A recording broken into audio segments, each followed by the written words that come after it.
2026 prelims నుంచి UPSC అభ్యర్థుల నుంచి ఏం కోరుకుంటుంది? యూపీఎస్సీ కేవలం బట్టి కొట్టే విద్యార్థులని కోరుకోవట్లేదు.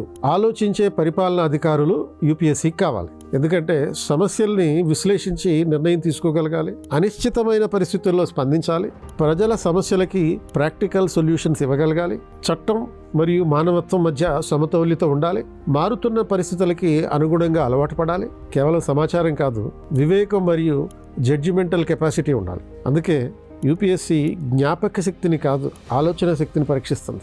జూన్ 7వ తారీఖున మార్నింగ్ 10 o'clockకి ఆదివారం రోజున యూపీఎస్సీ కొత్త ప్యాటర్న్ ఏ విధంగా ఉంది, 2026 ప్రిలిమ్స్ నుంచి మనం నేర్చుకోవాల్సినటువంటి విషయాలేంటి, రాబోయే ఎగ్జామ్స్కి మన ప్రిపరేషన్ ఏ విధంగా మలుచుకోవాలి అనే అంశం మీద ఒక అవగాహన కార్యక్రమం నిర్వహిస్తున్నాం. ఇది ఆన్లైన్లోనూ ఉంటుంది, ఆఫ్లైన్లోనూ ఉంటుంది. ఆఫ్లైన్లో ఆర్టీసీ క్రాస్ రోడ్లో ఉన్నటువంటి 21st Century IAS అకాడమీలో క్లాస్ రూమ్లో అందుబాటులో ఉంటుంది. వివరాలకి డిస్క్రిప్షన్లో ఉన్న ఫోన్ నెంబర్ని కాల్ చేసి తెలుసుకోవచ్చు.